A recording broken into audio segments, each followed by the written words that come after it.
going? All right, perfect. Okay, thank you for joining us for today's session, which is word mapping, a vocabulary building strategy. I'm Chelsea. I'm the facilitator of this session. I work for KUCRL. We have 4 lovely presenters with us today, and I'll give them a quick introduction. We have Bonnie Palasak, who is a SIM professional developer for the Florida SPDG SIM project, as well as the UCA Mashburn Center for Learning. We have Kimberlee Oakes, an assistant project manager for the Florida SPDG SIM project. We have Rosemary Tralli with us today, an educational consultant and SIM professional developer leader. And finally, Monica Harris, an associate professor at Grand Valley State University in Michigan. So ladies, take it away if you have anything else to introduce and get started. Thank you. Great. And just FYI, Monica Harris's name is on the word mapping strategy because she is the author and she worked with Jean and Dawn. So she wrote word mapping. And so we're going to be going through the whole word mapping strategy with you today, starting with the purpose and some results. I'm going to share some results that I had in my classroom. And we're going to look at some other resources that we have to share with you. And the way the word mapping strategy works, you have a pre-test, and then you have some lessons 1 through 4 that concentrate on prefixes, roots, suffixes, and then using the word mapping strategy. And then you give the kids a post-test. And we're going to talk a little bit about ensuring that your kids use it throughout the entire school year. This is not a one and done strategy.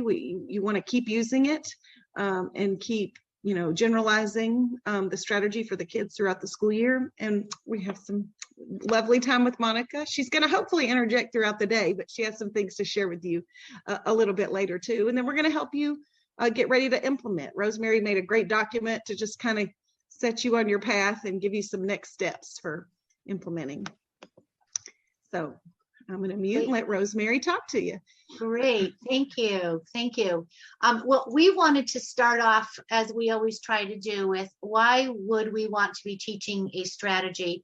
What's the relevance of this particular strategy? So we're going to kind of set the stage today, being able to talk between learning a strategy and also being, for many of us, professional developers who will support others in learning and implementing the strategies. So we're going to start with this particular report from the National Reading Panel. And this truly does set a stage for the context in which we would want to teach the word mapping strategy. First of all, this particular report concluded that effective instruction in reading addresses 5 interrelated and highly essential components, as you see on the pillars on this slide. And commonly they're known as the big 5 areas of reading in order to develop competent readers. And what is important about this to set our context is that the panel confirmed that there are in fact many approaches to teaching reading, but all of the approaches that they researched in terms of who's applying what program, they were not equally effective in achieving the student growth and outcomes that had been hoped. So they found that the programs differed in many ways. First of all, in how much guidance teachers provided to their students as their students were learning new skills. They differed in how clearly and how directly teachers explained and modeled new skills, and whether those skills were taught in any deliberate sequence. So the conclusion from all of this was that the most reliable, the most effective approaches to reading instruction were completed through systematic and explicit instruction. Hence, when we look at SIM, we're going to be able to see the applicability of this message. Bonnie, could you move us forward? Unless you want me to share my screen, I'll leave it with you. Okay, so we know that the strategic instruction model actually does provide that type of instruction that the research deems appropriate. It is highly systematic and highly explicit. And each of the SIM learning strategies in the curriculum are taught through practices that are in fact recommended by reading specialists. So thank you, Monica, for all the work that you did toward that end. We know that when we look at the learning strategies curriculum, teachers, first of all, need to be able to determine what are the student needs, which strategy does a student need to learn based on his or her unique learning characteristics, and as importantly, the setting demands that they're facing. So in other words, we're picking strategies that ensure access to the current demands, the grade level curriculum that students are facing. And as we see, word mapping is one of several reading strategies in the acquisition strand of the curriculum. More specifically, when you think about those pillars that we saw in the big five, the word mapping strategy, it really addresses vocabulary development.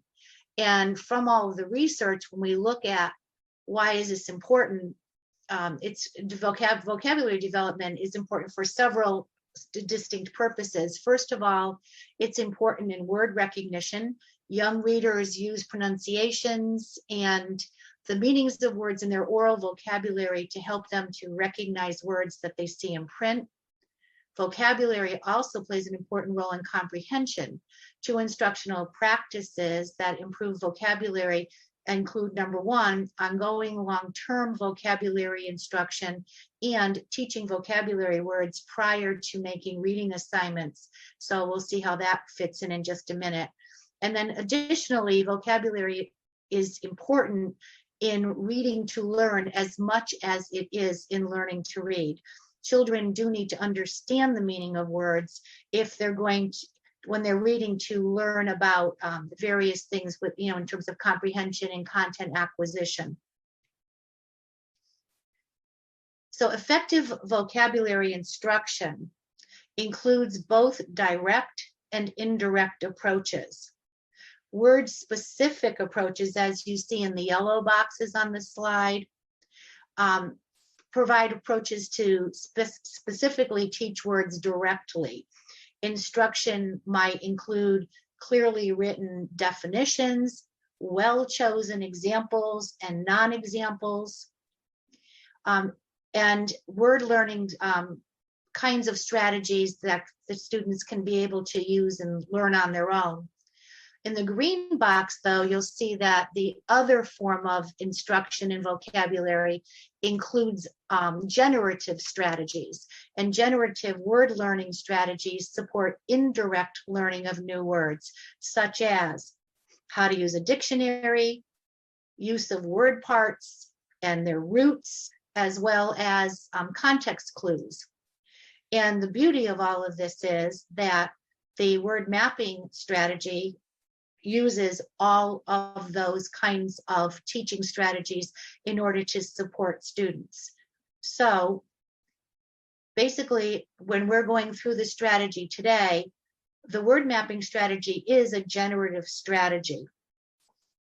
So we'll look at some of those pieces.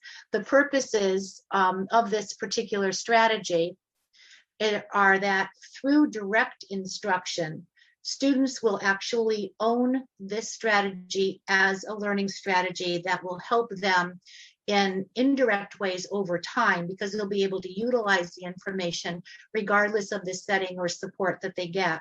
They're going to learn the meaning of prefixes, of suffixes, and roots. They're going to learn how to use the strategy independently across settings and across a variety of demands and time, and they're going to be able to use word patterns to become more proficient.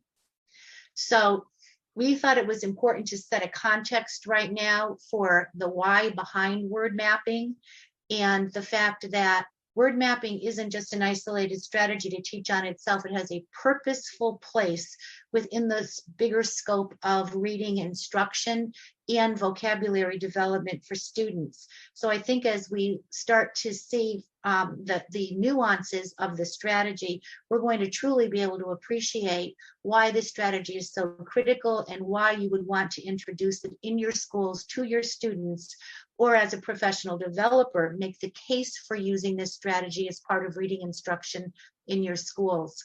So at this point, Bonnie and Monica are going to share some student learning results when this strategy is taught through explicit and systematic instruction that's recommended by our reading specialists. So Monica and Bonnie, take it away. Okay. So Monica, I don't know if you want to talk about this before I share my results, but this was the original study, I believe. Is that correct? Yeah, I can kind of give a big picture overview of the original study, and then if you want to fill us in on the wonderful results you're purporting to get. Yeah. So this is what's in their manual, correct? Of yeah, the results. I believe so. Yeah. So do you want to do this first, or you want me to do mine first? I can do this first. Okay. Let's see. Thank you, everyone, for being here. This is exciting for me because I don't get to talk a lot about my study anymore, so I'm glad to be here. Let's see. So I did this out of a need. I already knew the tremendous power that Links by Ed Ellis had, and I just was feeling there was something that needed to be more. And what came through that was the word mapping, attaching meaning, morphological awareness, or what we're now calling MA. You're going to see in the literature more and more. People are beginning to study it in inclusive settings. Okay, so this is exciting. I started at Topeka High School. We had around 300, and I think when it all shook out, around 270, and 3 groups of students. These were all freshmen. And it was kind of like your freshman English, but we had a lot of the sophomores that maybe got to take it over again or take it. And so we had the gamut of ability and diversity in that matter. So we were able to follow. I had a nice handful of kids with disabilities in each of those sections, which worked out nice. And so I was able to disaggregate and show that our students with disabilities did make great gains. It also showed that they were able to not perform as well as their students without disabilities, but they were able to improve significantly from their pre-test to their post. And all groups were able to significantly improve on general vocabulary spelling of the targeted terms that were embedded with the reading that was going on from the teachers in the classroom. So it was kind of a cool study because it was one of the first that disaggregated the data. But then something else that was pointed out to me that a lot of people don't know, so I want to share this, is that that's where the Ed's routine for links, we studied it and made it basically legit, if you will. We were able to say, hey, this routine does work. We had information on the strategy, but we didn't on the routine yet. So I'm just excited that it did work out and show some promise. But these students, the teachers, they were motivated. It seemed to be something that they had not seen yet. And so I hope the one thing I think we were missing that I really want to improve on, and I'm looking to the network and the teachers out in the field, are the activities that go around it to beef it up. I know we're all trying to keep a time, and keep pace. And that seems to be the tension in some ways. The struggle for teachers is, I know this is important, but how do I get to it? How can I keep this and yet still carry on what I need to get done, get through? So I don't know if I talked enough, but if you have any questions, talked enough about the study. I know I talked enough, but. We actually had a question from Elizabeth in the chat. She said, in my setting, we use concept definition mapping with students. So this would be a word specific strategy.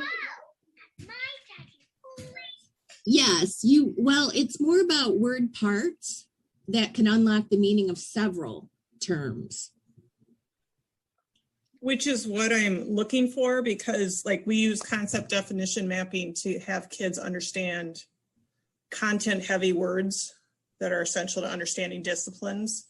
Mm-hmm. But the missing piece is a general method for kids to acquire vocabulary regardless of what they're reading. And that seems to be the disconnect that's happening.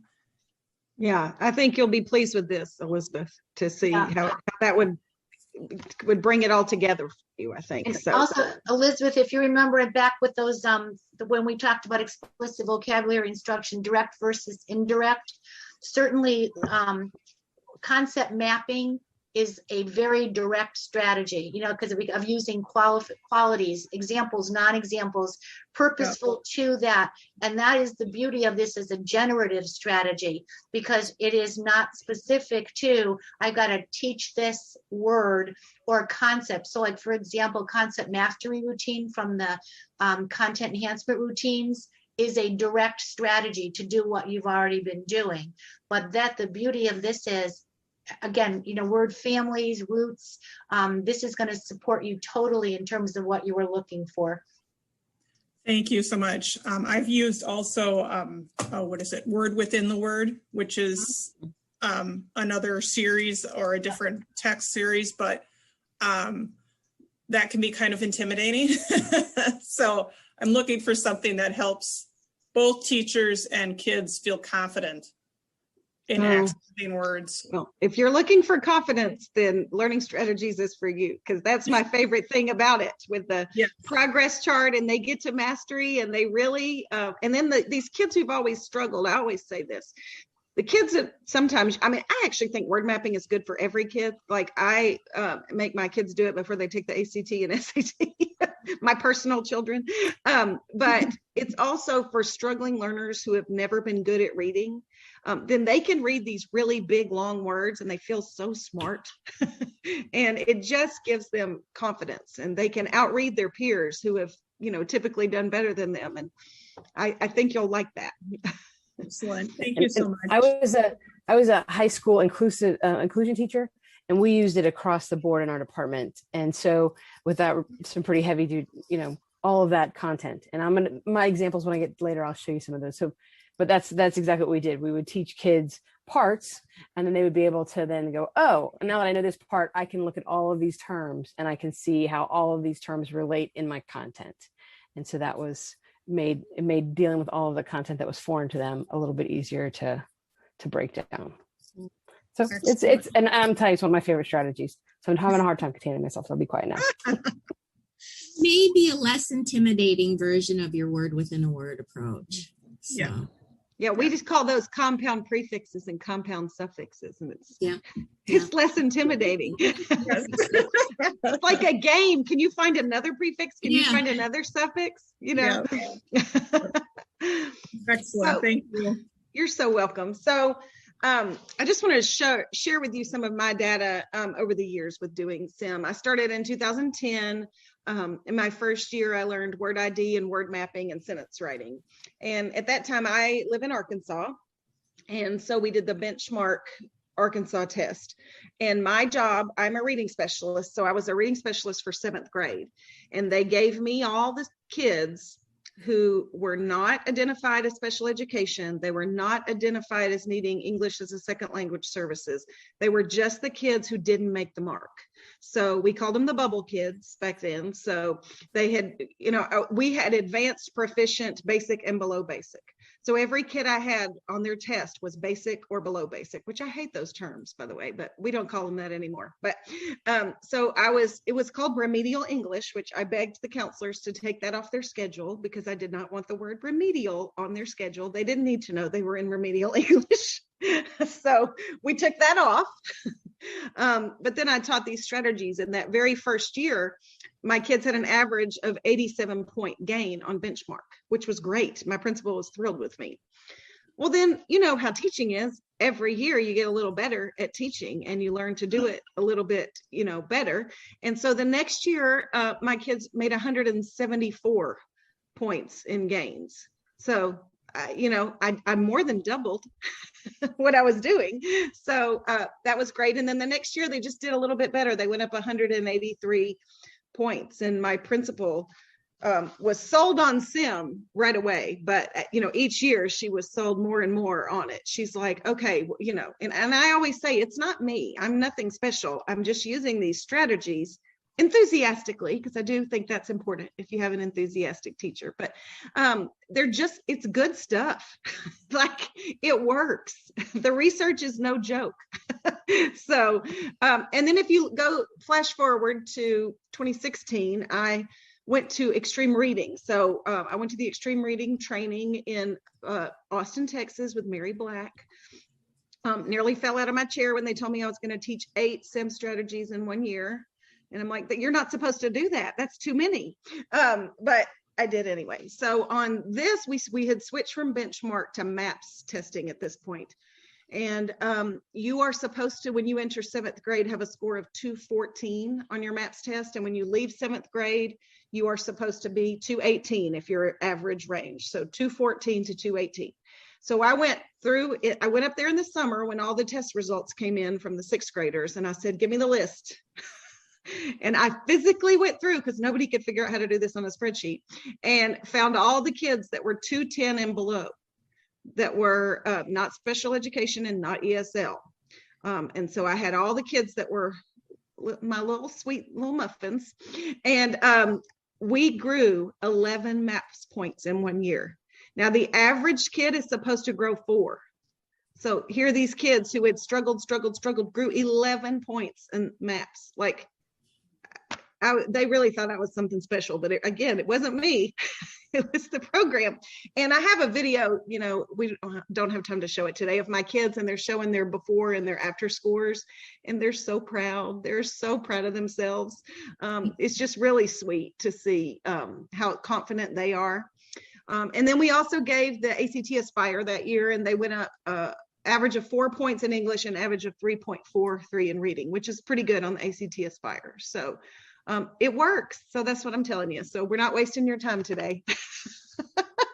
It really works. And so we do want to tell you, though, that kids should be reading on about a 4th grade level to do this.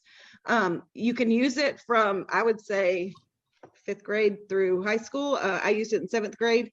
But if they are really, really struggling, they need a different intervention first. I still think they need this, but they need something else before they get to word mapping. Because if they can't read any words, this is not where they need to start. Yeah, Bonnie, I agree with you. This actually came from, I think I kind of had it in the back of my head from teaching decoding.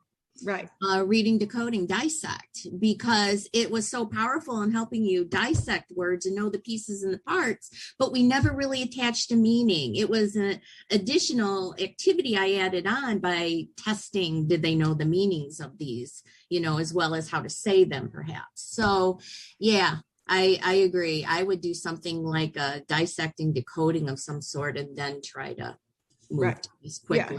Yeah. But I do think they still need it. They just might need it second. Yeah. Not first. Right. I agree. Not right away. Okay. And also, if I just might too, because word identification, there was a question about that. If you were to look at SIM strategies and the idea that word ID uses so many of these chunking visually of parts, if your kid isn't up to this level, that might be a good place to start as well. Yeah, word ID is great. I did them in conjunction with one another. And I always did word ID first and then word mapping. And then in extreme, you do word mapping first and then word ID. So I had success with both. But together, they're a beautiful little marriage. So, I like both in the same school year. And between the two, you should be able to meet your students where they are. So. Right. Yeah, right. I would agree 100%. So Dee, this is going to be super boring for you, but we're going to look at the manual for a little bit. Dee didn't get her book yet, so I'm sorry we're not doing this. I don't know. It's definitely not 10 a.m. in New Mexico, so it's not yet. So, but what I'm going to do is share on my camera, so you can at least see it, Dee. Thank you. You're welcome. I'm sorry that it's that you didn't get your book. She has some shipping nightmares.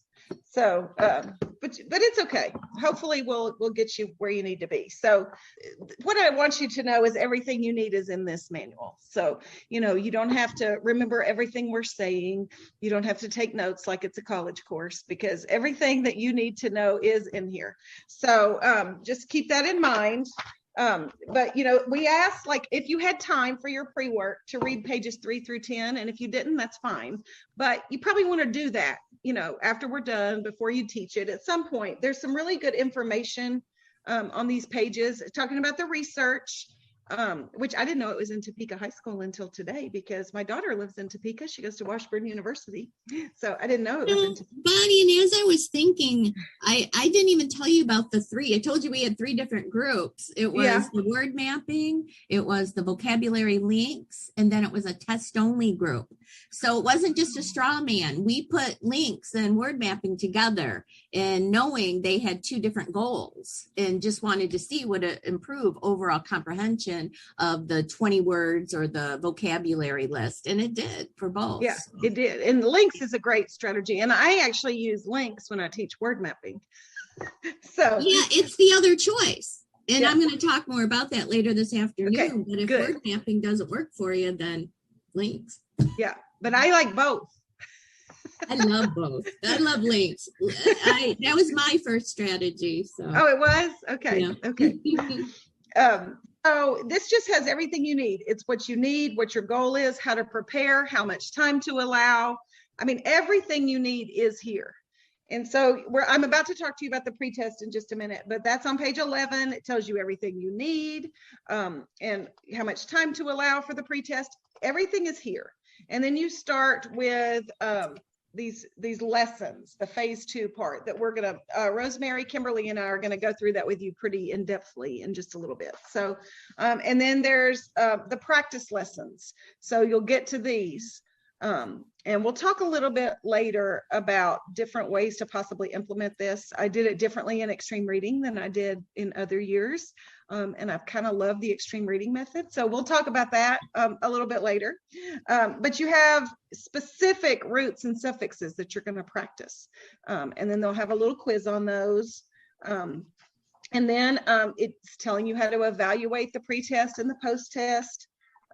You've got a sample pretest here on page 90. I'm going to go over a different one with you. And then here's a progress chart. This is really huge. I always want to encourage people to never skip this step. It does not take a lot of class time to do that, but it is huge on how the children, I guess students feel about themselves. I just think of them as my little babies. So to me, they are children, no matter how old they are. But this is really big for them to get to this mastery line. And when they get their paper back and they get to mastery for the first time, that's a really, make sure you're paying attention when you're passing out those papers, because as a teacher, it's a really rewarding thing to see how proud they are of themselves. And most of them just yell it out to the whole class. Hey, I got mastery. But they are really proud. So I just think that's super important. So, and then you have your cue cards. I always have a 3-ring binder in my class, and I copy these cue cards and I have them put them in a 3-ring binder, and I pass them out as I get to them. So I don't pass out cue card 1 until I'm ready to use cue card 1, or cue card 6 until I'm ready to use cue card 6. That's kind of how I do it. And I have a student folder I'm going to share with you, which is a different way to do it. So these are their, they take notes, but here are some other little quick reference guides for you. And then here's the word map. This is the meat of the whole thing. And memory tables, word mapping tree. I have an example of the way I do my trees that I'm going to share with you later. Don't let me forget, Rosemary.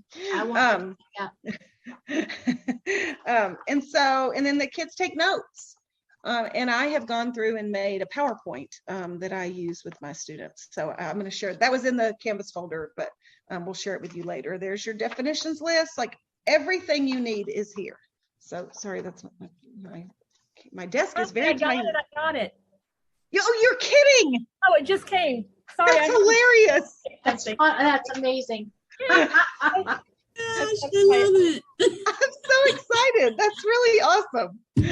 So just so you know, everything is here. So everything that you need to know is here. Here's an example of one of the quizzes. So you'll work on suffix lesson number 5 for several days. Let the kids practice. There's a lot of fun, different ways you can let them practice in your class. And then they take a quiz, and then they know those words. And if you continue to use them in throughout the school year, they're going to remember them. So just know everything's here in your book. And so I hope yours comes today, Elizabeth. That would be great. So far, do we have any questions just so far for anything? Is there anything you wanted to add, Monica, about the research or any of that? No, I was just thinking what a wonderful job you did, such a succinct way of encapsulating this whole manual. So, no, nice. Well, I just want them to see it just, briefly, that it's all there. When I go to PD, I like to write notes because that's how I remember. So you're welcome to do that if you want to. But if you're the kind of person who hates doing that, you don't have to. So it's all good. Yeah. So I'm going to go in and talk about the pretest while I have my document camera up. You wanted to give a pretest and a post-test for the word mapping strategy. I think it's my opinion. It's really good to start the year with this because you can get going throughout the school year and continue to use word mapping, as you encounter vocabulary words throughout the year. So this is a great thing to do in those couple of first days of school. You're going through the class procedures, you're getting to know the kids. Just go ahead and give this, even if you're not planning to teach this until week 4. Go ahead and give the pretest that first week of school. That way, you get a true measure of what they know before you get to them. You might accidentally teach them some roots, if you do it too late. So, so I just think it's go ahead and run them off. It's 2 pages. And I guarantee you kids will forget to do the back page. That's okay. We don't care about their pretest score. But they sometimes forget to do the back page, but that's all right. It's a pretest. And this as teachers. Kids freak out about a pretest. They're like, I don't know how to do this. I don't understand. I don't know what you want from me. And I try to assure them, I am not taking a grade on this. I will grade it. It will not go in the grade book. It will not go towards your report card. Don't freak out. So I do have to really soothe them every time I give them a pretest. And in extreme reading, we give them 8 different pretests. And you still have to soothe them because they're freaking out about that. But it's really okay. Tell them you don't care how they do on it. I want you to try, because if you already know how to do all this, I don't need to teach you the strategy. We need to do something else. So that's what I tell them. If you already know all this, if your teacher last year taught you these and you know them, I need to know that, because you don't need to learn it twice. Okay, well, no one ever gets mastery of the pretest in my experience, but it could happen. It has never happened to me in 10 years of doing this. So, but maybe it would happen for you. But so you go through and I read the directions out loud for them. I say, use this example and do your best. And it's about 10 to 15 minutes that you give them. You don't give them the whole class period. They either know it or they don't. So you can set a timer. And again, you're not taking a grade. They don't need to freak out. But I want to talk to you about scoring it for just a minute. So I have a sample with some excellent handwriting. This is my 17-year-old son. So clearly handwriting is not focused on in the state of Arkansas. So I had him fill this out for me just so I could show you how to score it. But I do want to tell you this as just a tip for me. I like to do this. There is an answer key on the back, which has all the answers on one page, but I like to do my answer key like the kids do it, because it's just easier for me to grade it this way. So, you could print this out, write on it. And plus it helps me process. I always like to do an assignment before the kids do it, so this helps me process how to do the assignment. And then I put what the points are out of here, because it's different for each word. If it has 2 suffixes, it's going to be worth more points. So, and then the whole thing will be worth out of 36 points. So just so you know, if you're keeping that in mind, if you're challenged in the math department, you don't have to count. You just know that this is worth 36 points. So we go through and I have my key. And I look, and then if you want, let's see if I can get those side by side, maybe. I don't remember how I did this last time. So, so you can see both. You can see his answer and this answer. So you can either choose, if the child chose DECT as the root or DIC as the root, both are acceptable. It tells you that on the answer key. It has a little slash. So you can accept either one. So in this one, he actually got that correct. He has had roots before, but you can either do a check here, put a 1. I kind of like just to put the points that they get here. So you can do that, or you can give them a check. Okay. And then the part meaning, I don't even know what he said there. Poorly, barely, I don't know, but it's not right. It's not bad or evil. So I'm not giving him credit for that. So you can put an X, you can leave it blank. You know, I just leave it blank. And dict means speak. So he got that one right. And then un means act. And so he did get that correct. And so the act of, I think this is poorly, but he spelled it wrong. The act of poorly speaking, I don't know. I'm not giving him credit for bad or evil. Poorly, bad, evil. I don't know. I don't like it. So I'm not giving him credit for it. It's a good guess, but yeah, good guess, won't give him. Yeah, but I'm not giving him not full credit. Yeah. Yes, but he'll get the points. So he'll go through and he'll get 5 points. And then it was out of 7. So I just know that for myself. I don't need to write that on every kid's, thing. But because if you do that ahead of time, they would know how many there are, and that's cheating. So each box is worth 1 point. So keep in mind when you get to ones that like transcribe, okay, that only has 2. So this is only going to be out of 5 points total. Okay, so when you're going through and scoring, just keep that in mind. So, and I think he did okay on that one. Over and across. I don't know. I'm not very nice when I grade these, so I'm pretty strict. I was going note to self. Bonnie's a tough scorer. Bonnie is a tough scorer because, if this is the end of the year, I'm going to expect them to know it the other way. So I want to kind of score it like I would score it at the end of the year. Like, we don't need to be nice. It's a pretest. No. I haven't taught them the strategy. No, as long as you're consistent, it's all good. Yes. So, so this is how you go through and score it. And there is a scoring sample in your book for you, but I just wanted to kind of touch on that with you and let you see how to score it. It is very important that you give them a percentage because they are going to put this on their progress chart. So you always want to do a percentage. If you have the easy grade of Days of Yore, the easy grade cardboard slidey thing, or you could just use a calculator. Or if you're a math whiz, you can do it in your head. I am not a math whiz. So just make sure when you hand it back to the kids that you give them a percentage and you give them the progress chart so that when you hand this back, they can go ahead and start their progress chart and start working toward that. Okay, questions about the pretest?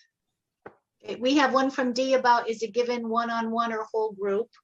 Whole group. Okay. I do whole group. I just pass it out, give them 10 to 15 minutes and take them up.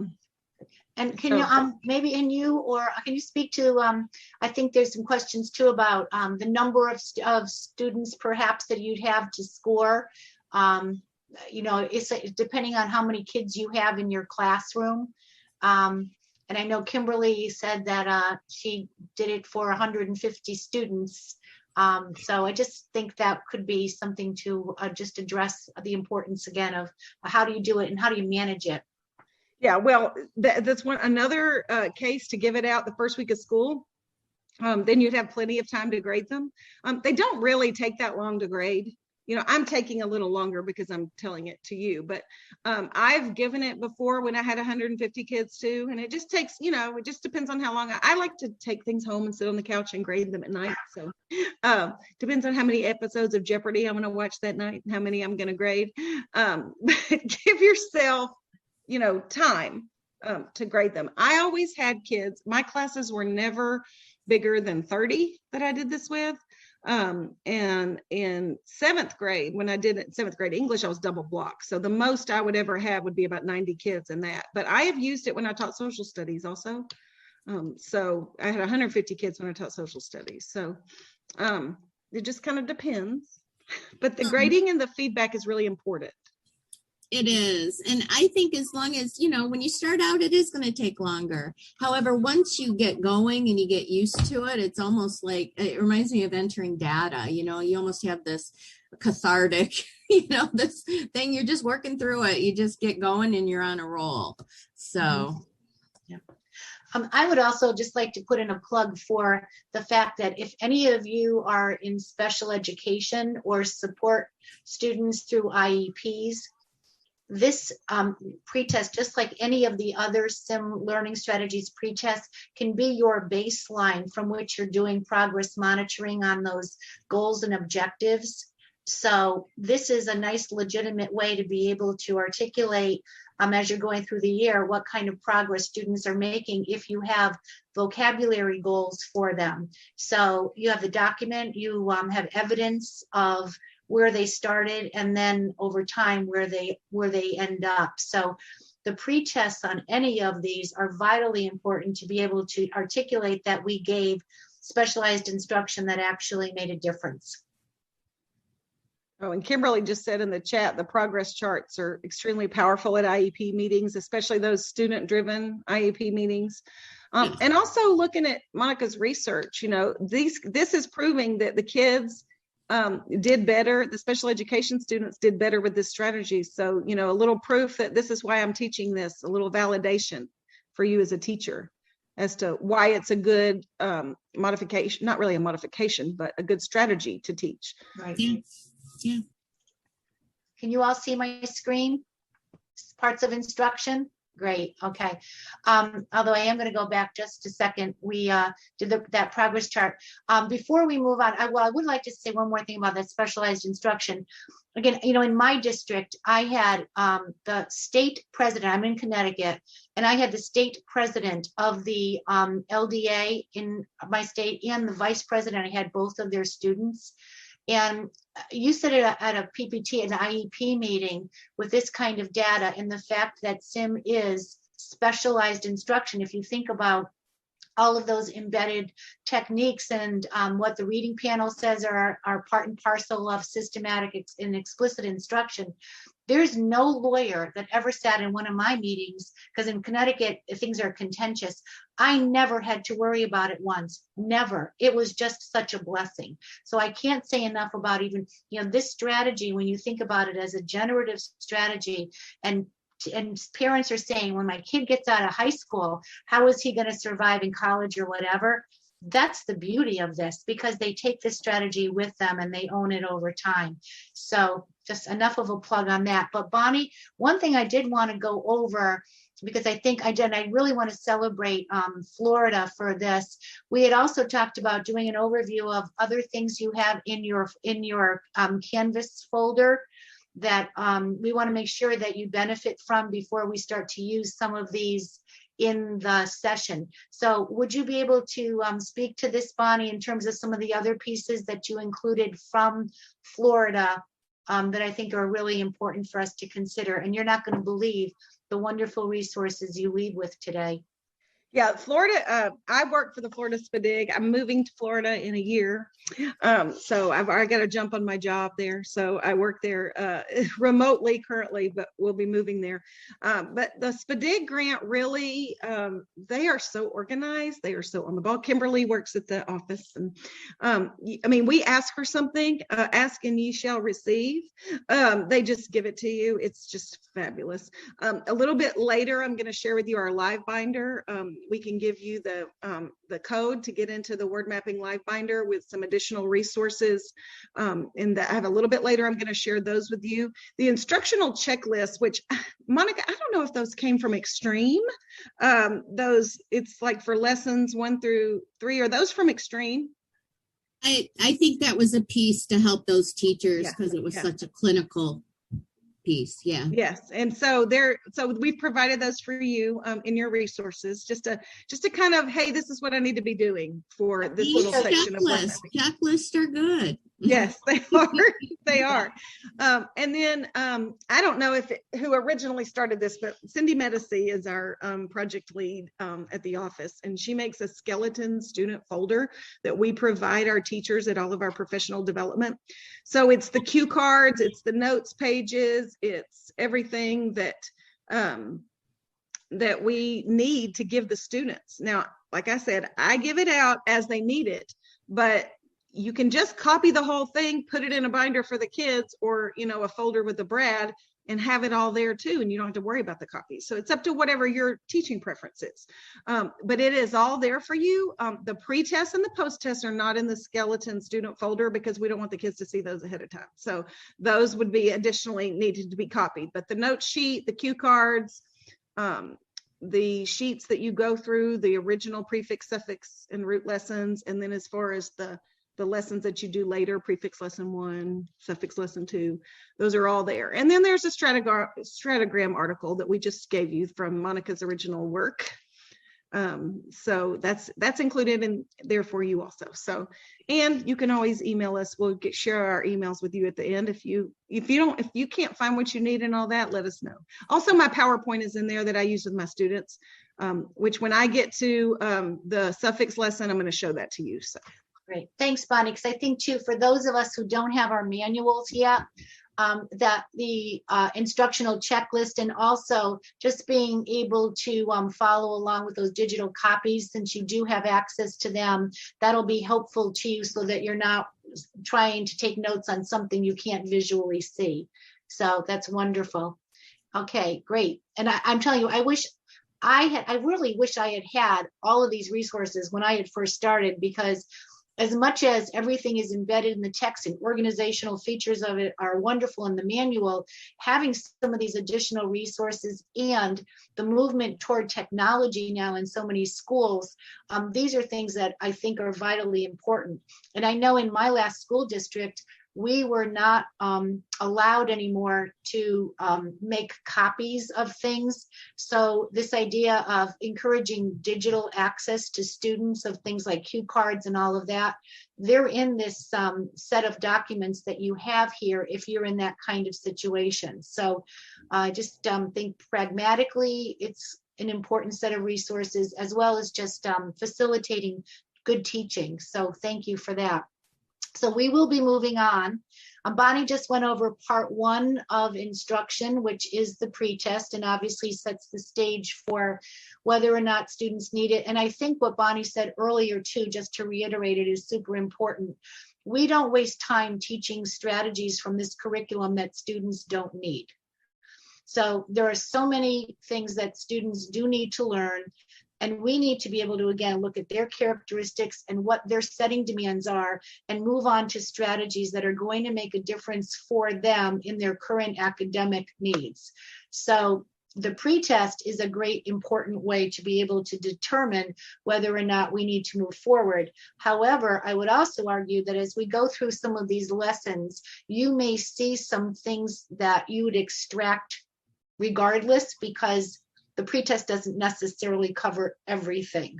So I think that's just something to consider as a wise consumer of where do you want to go instructionally with this. So we're going to, at this point, go through part 2. We're going to start with that. We're going to continue with a part of this morning, and we will, after lunch, continue with more of it before we end up practicing and doing the post-test, etc.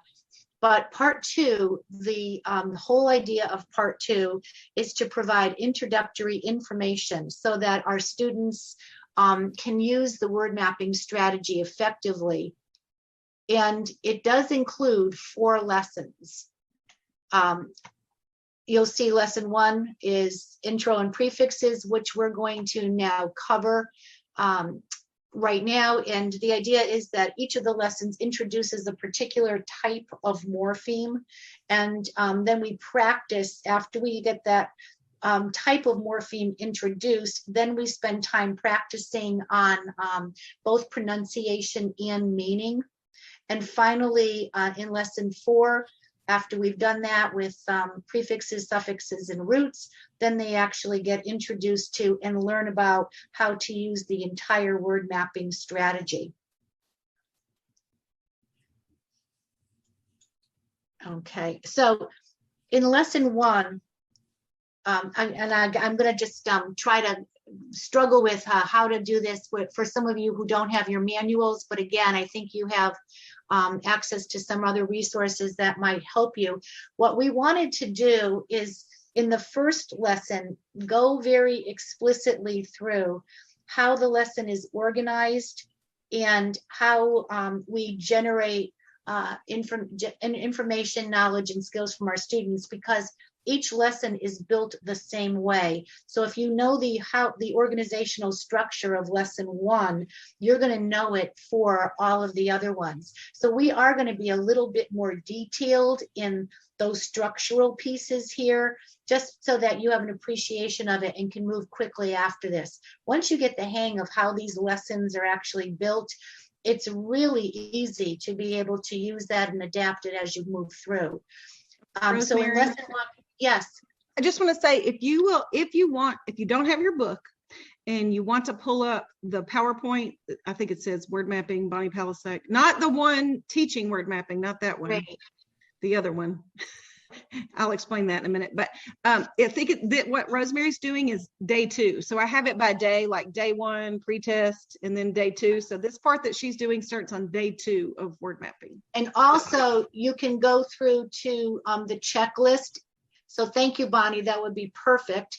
And also the checklist for what happens in the lesson, you already have all those checklists in your folder, and you could follow along with me as we go through right from the checklist. That's another option that you have.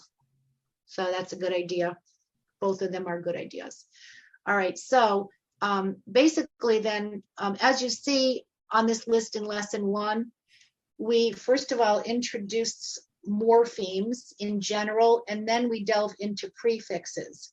If you do have a manual, if you could access this lesson on page 14, and you'll see how the particular lesson unfolds. So first of all, just like with all of the other strategies, what's beautiful about this, and as was articulated by Bonnie initially, basically each of these serves as a lesson plan in and of itself. So that, again, if you're a professional developer trying to promote the use of this particular strategy, you're going to be able to couch it as such. Your lesson plans are literally already made for you. So you will be able to see on page 14 that we're starting off with your goals, what you actually need, how to prepare, and then obviously going through what to do. And this checklist here again is basically every single instructional step under what to do. And if I had this, or if I was supporting teachers in my school as they're going through the lessons, I would have this checklist right up there in front of them to be able to use as they're walking through the strategy. So the other piece to note, and Bonnie had made reference to this as a resource, every single lesson has its own notes sheet for students to complete as you're going through the process. So you'd want to make sure that your students at the beginning of lesson 1 have this note sheet, and you'll see how we use them as we proceed, because basically as the lesson unfolds, the student is taking notes in sequence of your presentation on the actual note sheet. So the nice part about the manual is that as you start through this particular process, you're going to start with being able to introduce what to do. Starts at the bottom of page 14, but actually on page 15 is once you've gotten through your advanced organizer and stating your expectations, this is where, if you look at, start to see number 2, you're going to introduce and define the concept of word parts. And this is the part where we're introducing the concept of morphemes. I've shared this before. Bonnie knows this. I'm really careful at this point, and I always feel a need, because you'll hear me say it wrong sometimes. You have to be, when you've got kids with language impairments, sometimes be careful, because one of my students actually went home and his father asked what he had learned in my class today, and he said he learned about morpheme.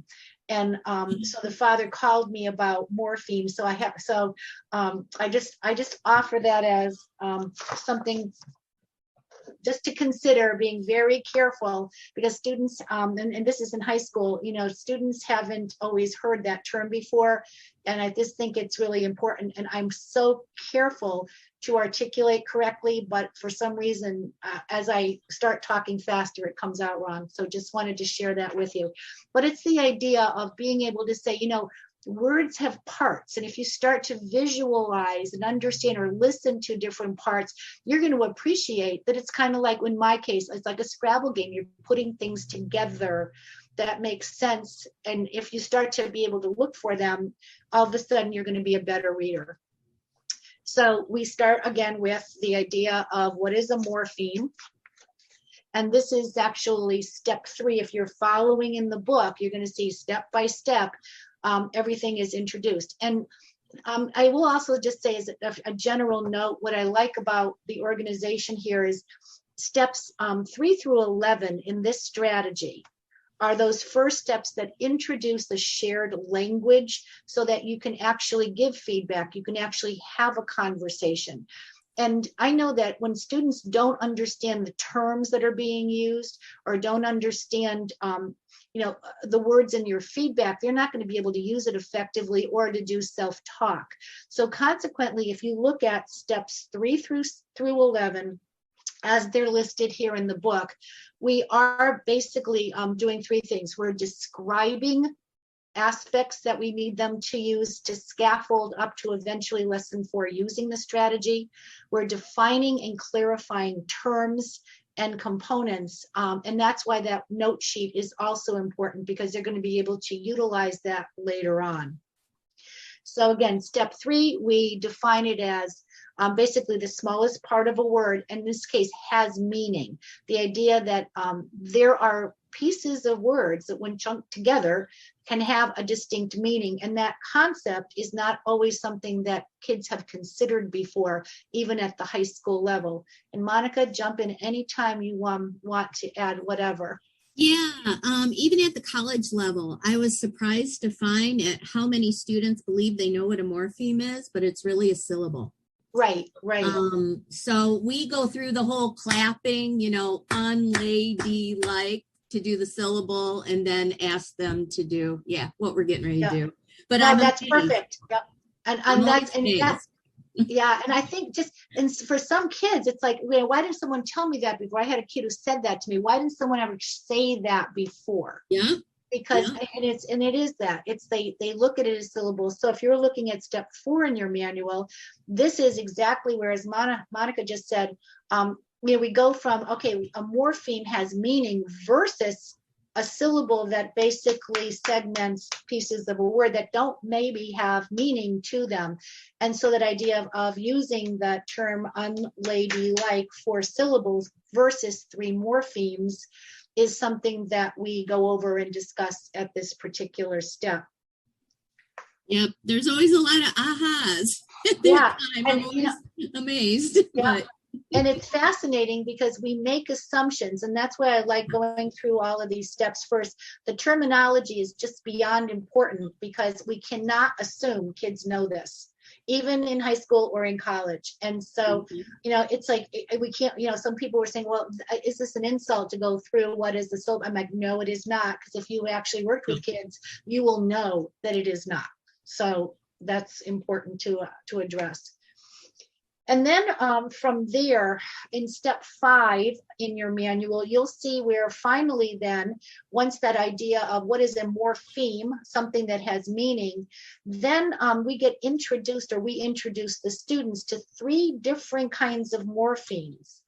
So did you hear me? I did it wrong again. Morphemes. There's something about my lips. That we're going to be going over. You're giving me an idea, Rosie. What's that? You're giving me an idea. Oh, I really? Oh, good. I don't know what it is. It's all good. Keep going. Okay, good. And so here again, so we're building up the introduction. So this is kind of like forecasting what's going to be happening in the lessons over the next few days. All right, there's different parts of words that have meaning. One part is the prefix, one part is a root, and one part is a suffix. And then obviously then we use prediction to practice that, and you'll see how all of that information and the dialogue that could happen is articulated in the manual. And again, we remind everyone, as we always say, you're not Stepford teachers. You don't have to say exactly what is in the manual. You use your own words, but the manual is there to give you something to say if you have no idea what to say. And obviously we do encourage everybody to, as they're introducing these things, use their own words, because kids will be the first to say, why are you talking funny if you're using someone else's language, if it doesn't sound like you? So we move on from there. Any questions at this point? See, we're building, we're putting the pieces of the cake together right now. And then in step 6, then we introduce finally the idea that we are going to be learning the word mapping strategy. And basically we're cracking the code. This is my approach to doing it, that they're going to be able to learn after those lessons that they get in prefixes, suffixes, and roots. And the idea that there is a strategy that you can actually learn and use independently. I'm already thinking generative strategy that you will be able to use once you know a variety of prefixes, suffixes, and roots. And you'll crack the code for just about any word that you need to understand. And remembering too that going back to generative strategies, what they're really going to learn are some ways with knowing those pieces of the words, of the components, but also utilize dictionary and utilize context clues. So those will all be embedded once they learn this particular strategy. And then in step 7, because we're still in the describing part of this lesson, again, just trying to get a common vocabulary, this is where we introduce and define the concept of a prefix. And as you see, these are the characteristics that we discuss. Its word part, and most importantly, as placed in the beginning, it has meaning, and it can actually change or add to a word just by adding that on. And that's where sometimes too, I put those Scrabble pieces in the front. I like to use manipulatives like that, and sometimes I'll have things on their desk, and we'll practice right there with using some of them that way. And you'll see that again, we're just building the vocabulary, building the knowledge base. And now what happened to my, somewhere I've lost my step 8 slide, which is to introduce the prefix definitions list. And you'll see in your manual, you have a complete set of prefixes. And I love this list because actually this is the one that I do use for when I'm doing my IEP stuff in the beginning, of just saying how many prefixes or suffixes do they know. It's in Appendix C, starting on page 122, and it goes through 123. And all of the various prefixes that students might want to learn are here. And the idea is that on that with that particular list, we explain that there are very common prefixes that they're important to know, and they're important to be able to pronunciate, because the more we know of them, they are going to help us with understanding word meaning. And so we need to be able to recognize as many as possible from that particular list. And I think those are in your folder too, Bonnie, is that correct? That's saying that the prefix list. So if you can't access it from your manual, you can access it there. It's in the student skeleton folder. Thank you. Good. And so we practice when we introduce that particular definitions list. What's nice is it's just such a wonderful resource. We encourage kids to take it, to use it, to put it as a reference guide for them. And at this point, when we introduce it, we practice with re. So we ask them to look for prefixes within prefixes, which is step 9, because sometimes there can be more than one way to look at a particular word, or so it might be DE versus DEM, and we go through that particular conversation there, and that's step 9. At step 10, again, we're still building vocabulary. We start to talk about tricksters. And the concept of tricksters is that some words actually start with the same letters as some of the prefixes that we're learning, but that, again, tricksters don't add meaning, so they're not really a prefix. So in this case, RE, again, which ones actually are prefixes versus which ones are tricksters. And so we go through that whole combination. And tricksters you'll see throughout each of the lessons, again, trying to make sure that kids are being able to be really thinking strategically about whether or not the strategy is working according to building the meaning part associated with that morpheme. We then look at step 11 in your manual, which is compound prefixes, and the idea that sometimes we have more than one prefix at the beginning of a word. So we want to be able to check and see, and in this case, obviously, we have unrelenting, and we have conversations about that and do a little bit more work on that particular piece. And at that point, that is actually where in this lesson, that shared building of vocabulary and understanding of this part of the word as the prefix as a morpheme, that's our introduction. So every lesson will have this introductory piece where we build the vocabulary of this lesson, build an understanding of it, and then we move into practice. And so the second part of each of the lessons has practice. So in this case, we're practicing with prefixes. And as you see by the 2 yellow and green boxes that I have on the slide, one of our practices is to identify prefixes. So we're going to isolate prefixes. And the other practice is oral reading. So when we go through, you'll see that worksheet 1 for prefixes, which again is one of your resources in your student skeleton folder as well as in the manual itself. This is one where we actually go through, and I'll go back to my slide here originally, where we do as a guided practice with the students in the class worksheet 1. So we're going to work on that together, or pop kids into partner groups if we want after a while, however you decide that you want to do that.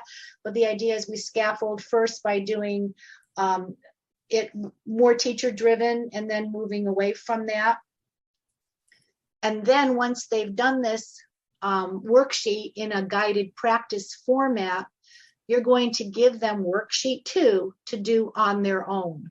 And that is the one on which they need to reach mastery of 80%. If they don't reach mastery of 80%, you're going to obviously give them elaborated feedback and talk about what needs to happen next, and maybe do some more modeling, some more review of the concept of isolating the prefix, whatever it is. And then there's worksheets 2, 3, and 4. And hopefully you'll be able to, over time, get students to be able to do what they need to do. Okay. So independent practice is worksheets 2, 3, or 4. Then we also, though, and this is just vitally important too, because remembering too, vocabulary development is also based on your ability to pronounce and listen to the sounds of those morphemes.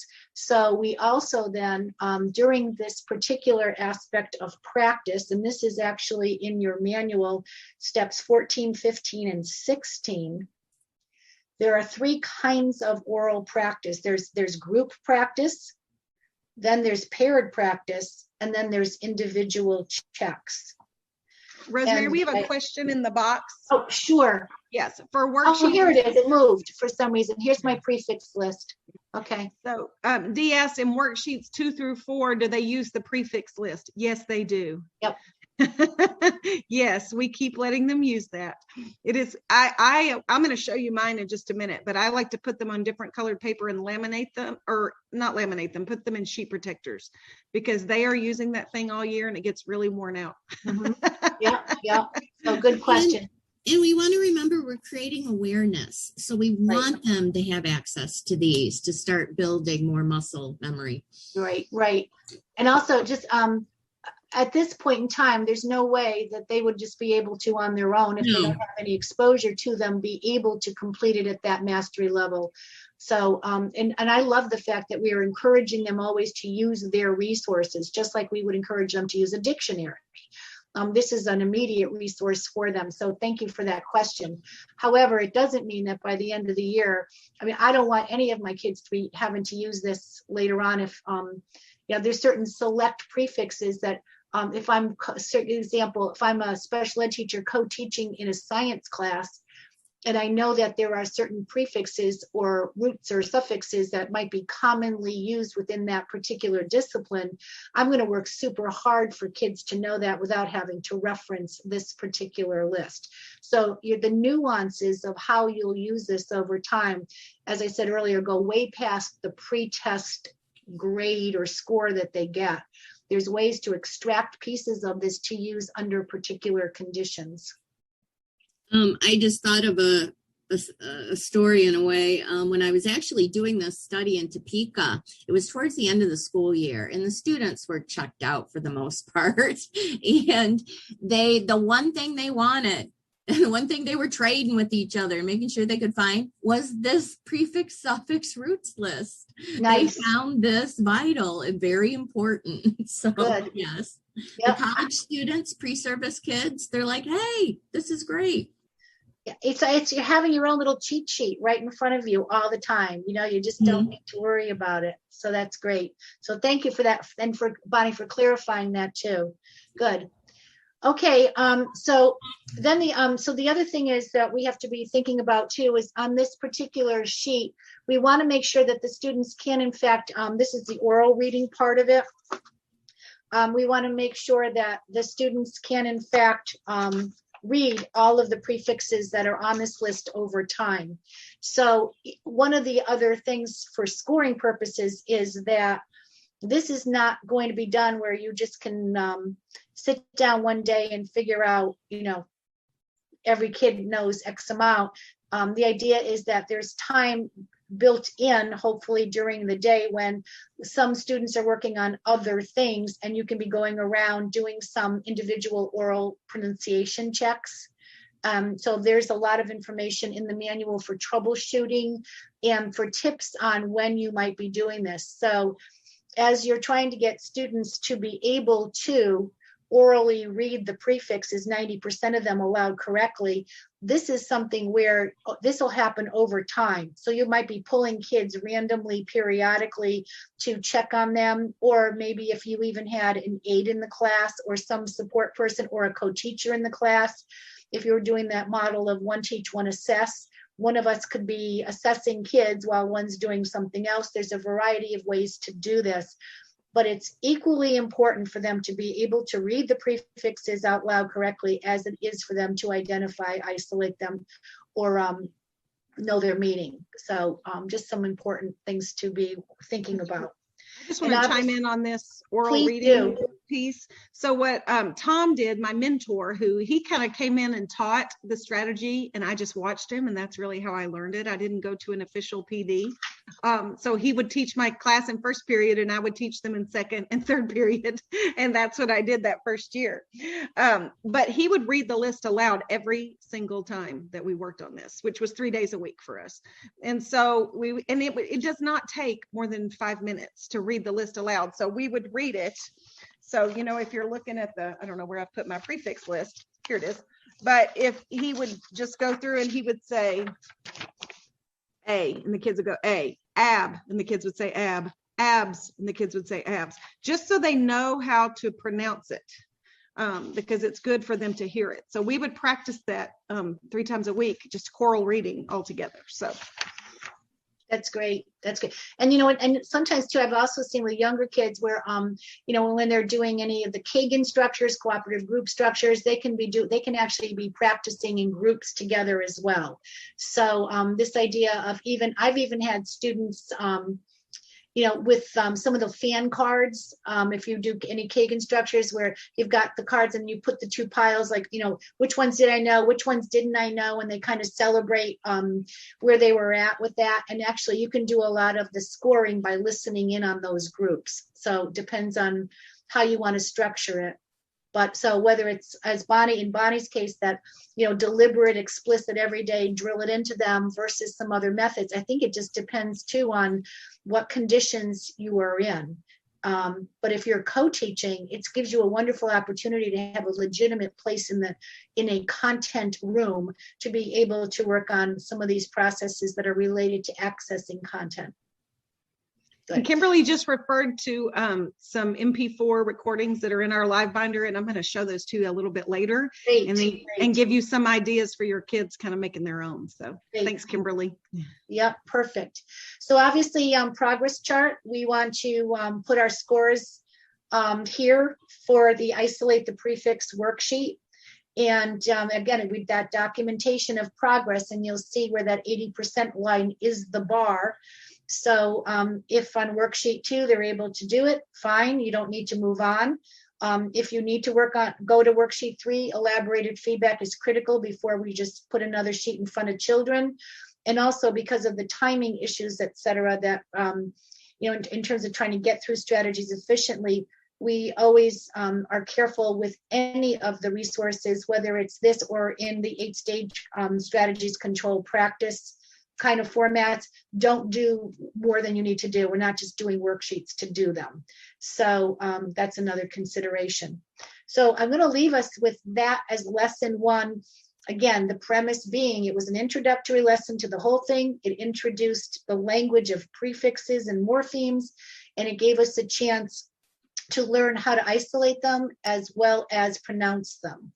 And you'll see that format in terms of introductory, description, et cetera, and then moving to practice is common across all lessons. So we did want to take the time to show you the structure of the instructional sequence that's involved.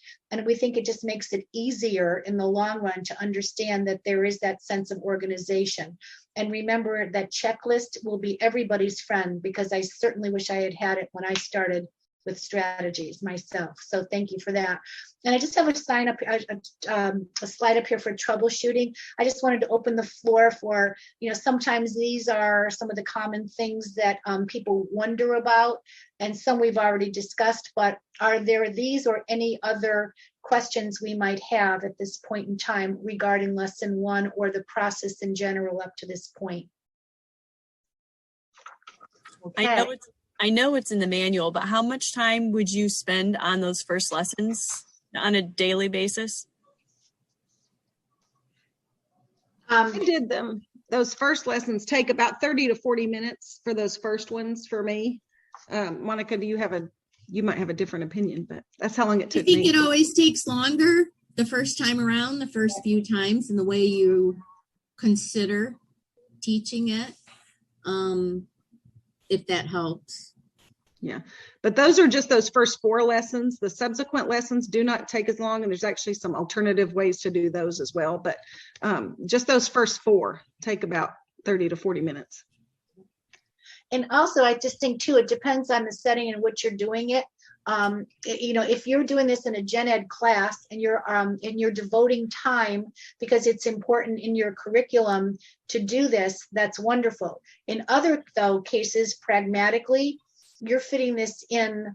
This is, I don't want to say maybe supplemental, but the idea of being able to say, I've got to be able to fit this and other things into today's or this week's lessons according to the pacing guide. And then you just have to kind of modify it appropriately. I've seen teachers do the introduction of the vocabulary and the concepts on one day and then move into practice on the next day. As long as you've got that sequence and then you do judicious review of what you learned the day before, I don't think that there's really any right or wrong. It's a lesson, and some lessons take one day, some lessons take more than one day. I just think it's important not to rush it just to say I got it done for the day. Thank you for the question.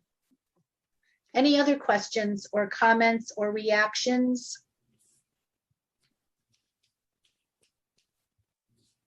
Would you guys like a little break? We can give you a little break. We're ahead. We're ahead.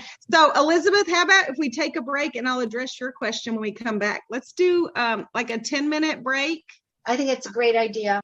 But yeah, I love your question. I just think it would be so exciting. I would be so excited. Yes.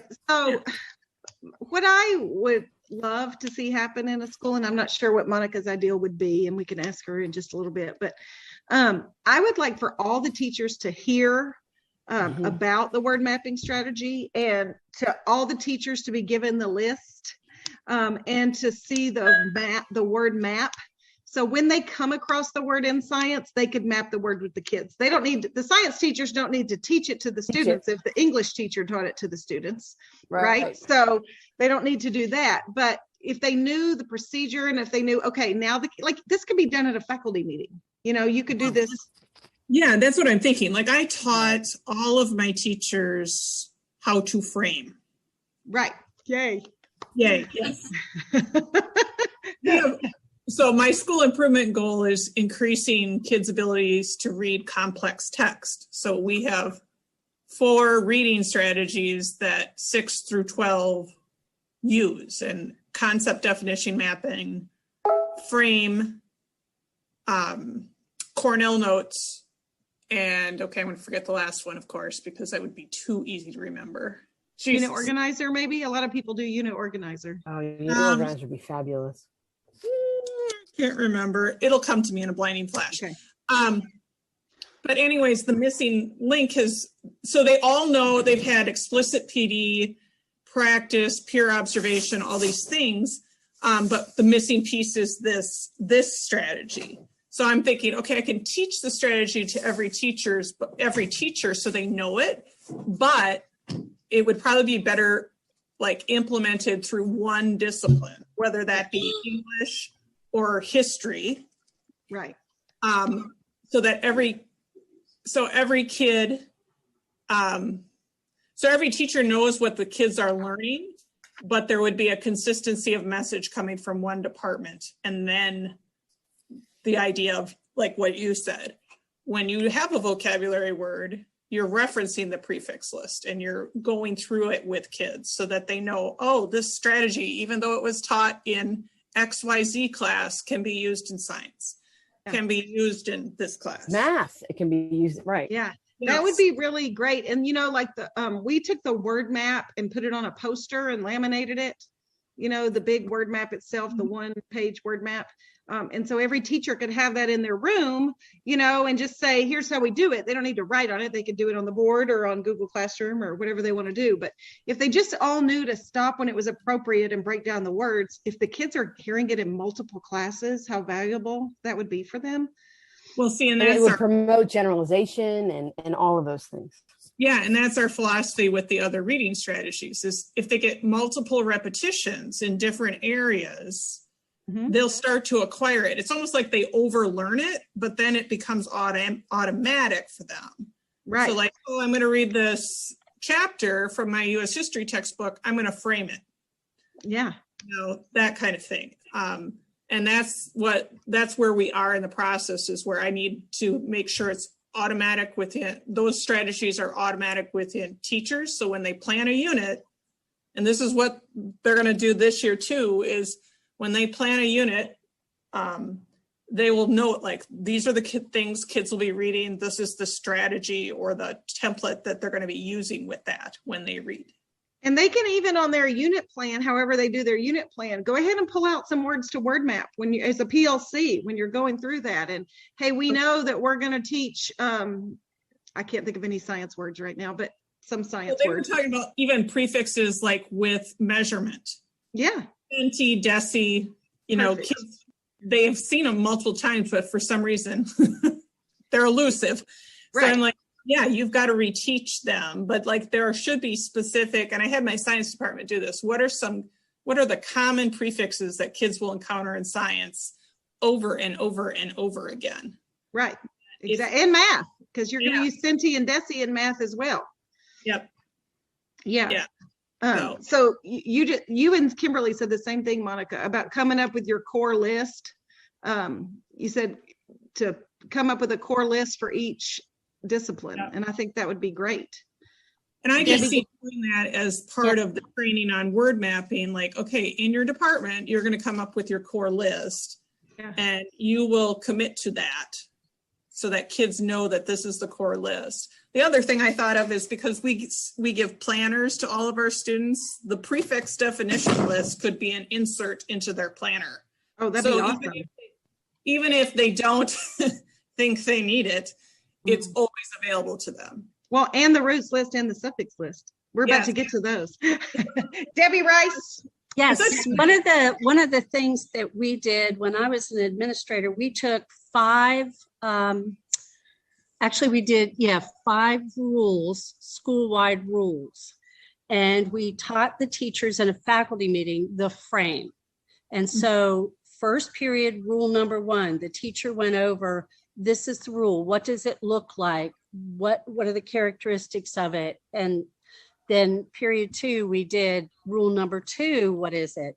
Rule number 3, all the way through the 5 rules. And then during the 6th period, that teacher kind of wrapped it all up, went over all of the rules. What does it look like?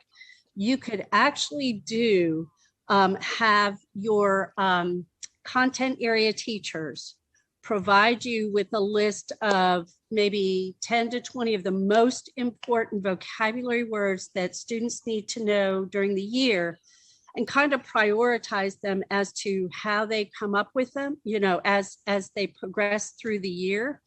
And then maybe every 2 weeks as a homeroom, especially for middle school, as a homeroom activity, you do 5 of those words for the 2 weeks. Okay. And kind of introduce this. That way they're actually doing some word mapping across the school. So, you know, and all of the teachers become familiar with the routine of word mapping. Yeah, I just did that, Rosemary. That was good. Okay, good. Well, no, that's a great idea, Debbie. That's a great idea. Yeah, I just think the more the kids see it, you know, the better it could be. Anyway, and if you have great success with that, Liz, I'd love for you to email us and, you know, Monica and Rosemary and Kimberlee and I, and just let us know, hey, this is what we did and it went great. Or this is what we did. We liked everything but this. And next time we're going to do this, you know, like just because as a group, the SIM network, we love to share ideas, and, you know, we can even put something on our website about it, you know, if something's really, or put an article in a stratogram about it. But we would love for you to share your successes or, you know, what you learned from that. So keep us posted, if you will. I will. Thought of the 4th strategy. It's close reading. So like marking the text. Yeah. So close reading, concept definition mapping, framing, and Cornell notes. Those 4. But if we add word mapping into it, I think we've got exactly what kids need. Yeah. The tools they need. And then the goal would be, like, my goal as a principal is that by the time they leave us, it doesn't matter what type of text they encounter, they've got the right tools in the toolbox to be able to make sense of it. Right. And that's really the goal of SIM is we don't want them to just use this for 1 year in our classrooms. We want them to use it forever. That's really the point of all of this. And while we teach it so explicitly, is that, hey, they're going to remember this. And I cannot tell you the number of kids, those of you who have taught other strategies, that come up to me and say, hey, you remember when we did that word mapping thing? I just used that in my 11th grade class. They remember. They really do. And it's such a lovely thing. I just like to add too, and I think, Monica, I think you're already talking about making this into a routine. I think this is one of those strategies that it's unique in the sense that when you think about how to incorporate it so that it's guaranteed as part of the curricular access. You look at routines like concept mastery routine, where there may be like 3 major concepts in a unit, and those get articulated in the course design, the curriculum document. Then now teachers know you've got to be explicitly spending time using some kind of measure to get kids to really deeply understand it. So I know, like with that routine, sometimes teachers will actually embed a draft concept diagram for others to use, so that if it's a new teacher coming into the school and they're looking at that unit of study, you're not trying to like get them up to speed. I see the same thing happening with word mapping in the units of study. The idea that there may be some key roots, some key words that have common prefixes around certain meanings or morphemes or whatever, that you could actually embed as part of the process, so that if you're teaching word mapping in one subject area, as you were suggesting maybe happen, and the other teachers would have a deliberate set of anchor morphemes that they would be able to cover, and it wouldn't be dependent on which teachers already learned the strategy before.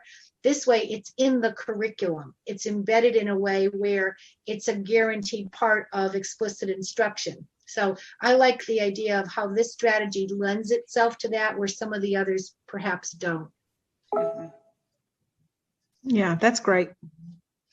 Okay, and then Jan gave me a science word, photosynthesis. I literally am not a science person, and I couldn't think of one word. So thank you, Jan, for photosynthesis. That's a good science example.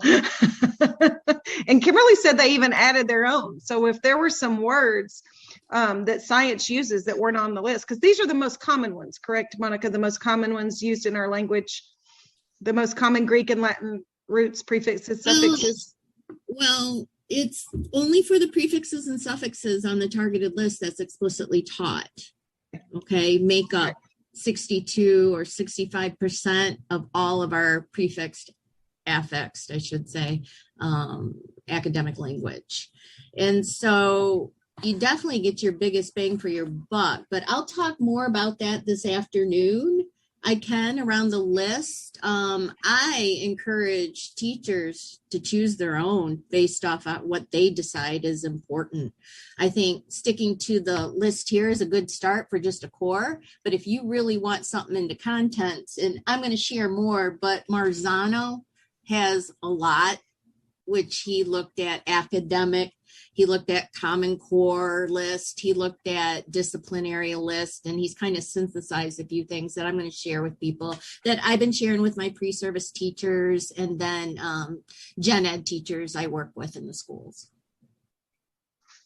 Yeah, so it just any way we can get it in, but but it's a great start and a great little method, because you can take the lessons in prefix lesson 1 through 6 and you can just use that same format and make a 7, make an 8, make a 9, based on your curriculum. So it's very easy. There's a basic template that all the lessons follow, so plug your own words into it. And so as we look at the routine version of that, these are some of the things I can remember working in the original study and even some of the pilots I did in Kansas. And it's all about, before we can run, we need to crawl. So we have to break it down to crawl. And so when you're sitting there and you're dissecting and mapping out a term, yeah, it seems tedious. Yeah, kids don't have time for this, or even teachers sometimes. But once you do this, then we can begin to speed up as we begin to practice and become, more proficient. Yeah, right, and Kimberlee. So it was meant to be a quick and dirty thing that a gen ed teacher, hey, we're all reading something together in a class, and all of a sudden we come across this big old word that we don't know what it means. So you write it up on the board and we take time to dissect. What do we know about this? Anything we see in this part, in this word that we already can identify, and we start having that conversation.